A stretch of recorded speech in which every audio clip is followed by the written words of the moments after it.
everybody, and welcome. This is the Coffee with Jay. I hope you guys are doing great.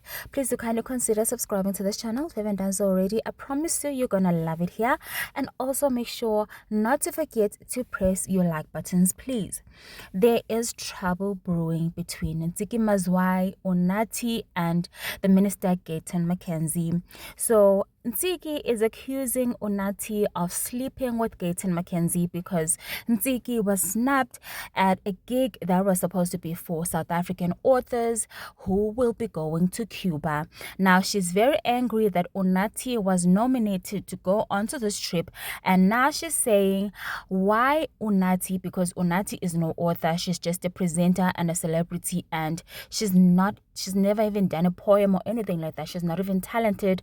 So why was she chosen? And now Unathi is pressing charges against Ntsiki too. Before we get into that, the Minister Gayton Mckenzie is also not pleased with Ntsiki and said, Ntsiki Mazwai, you have made very serious allegations against me, very slanderous. I will take you to court. You will have a perfect opportunity to show a court of law all of your evidence.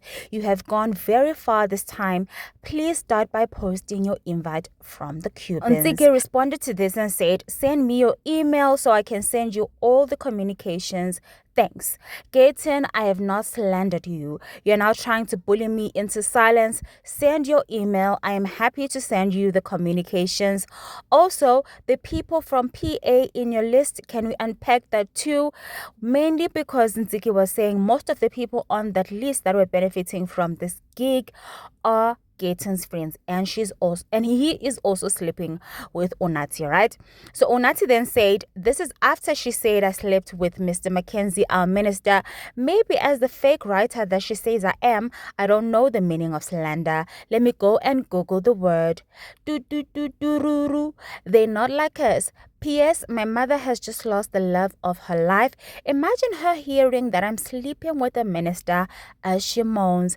That's why I'm doing this. Now, right up next is the video that Ntsiki made to try and have people understand the side that she's coming from. Don't forget to subscribe if you haven't done so already, and make sure you like this video, please. My name is Ntsiki Mazwai, and I've been an artist in South Africa for the past 25 years. In December 2023, I was approached by Cubans. I got communication from Cuba that they wanted to translate my poetry in an anthology dedicated to Ntate Willie Khositsile, who was also a poet. What was also striking was that I was the youngest poet that was invited. I was invited along with the work of Ntate Wale Serote and Anki Koch. They wanted to translate our poetry. Obviously, this was a great privilege, and I was very excited. Towards the end of January, I started getting notification from Cuba that they were having trouble with the South African government and the delegation, and them refusing for me to be in the delegation. Now, I would like to address the Minister of Arts and Culture. To those that much is given, much is expected. We have put you on. Actually, yes, it is we, because we are the public, and government is people who are elected by the public to govern us. And it was brought to my attention that your department took my name off the list to put your people on the list. And I just want to say that as somebody who has been given that position, we expected you to have integrity. We expected you to operate with honor. When the GNU came in, we thought there'd be some kind of difference, because then ANC wouldn't be left to themselves to do as they please. I've been on the blacklist of ANC forever. I don't get ANC gigs. And when GNU came, we thought there might be a change. When the GNU came about, we thought there'd be some change. And when we got a young arts and culture minister, we thought there'd be some change. Now, it seems to me that you feel as if, as the minister, you can do as you please. You can put your friends and give tenders to your friends. And we thought that this behavior had stopped with the ANC. I want to say that, Mr. Mckenzie, my voice is important to this country. My voice has created change for people on the ground.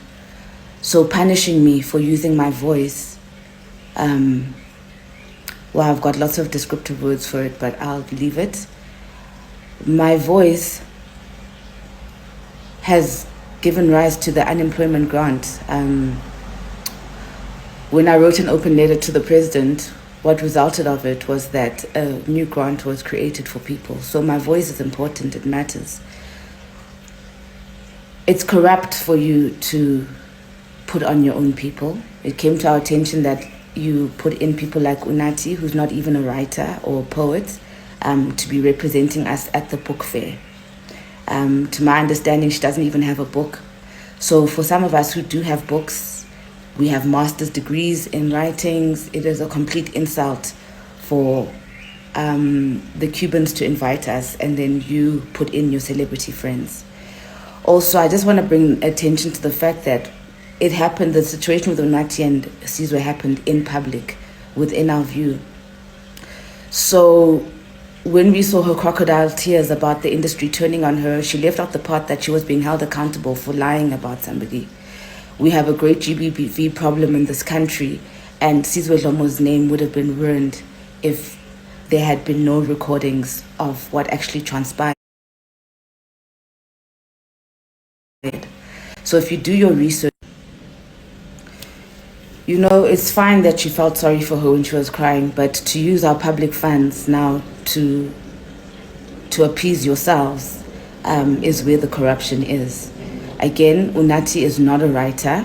There are people who are legit writers in this country, people who were invited by the Cubans, and now in your corrupt ways, you have put in who you want to put in.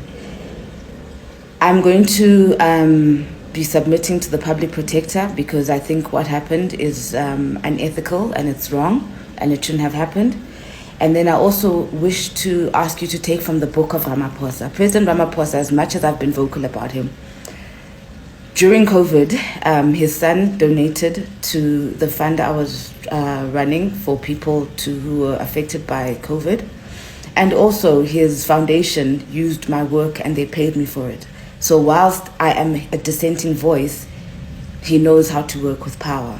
So I just wanted you to ask you to just learn from that. You cannot run a department based on your personal feelings about me or anybody else in that matter. When you're in a position of leadership, please behave like a leader.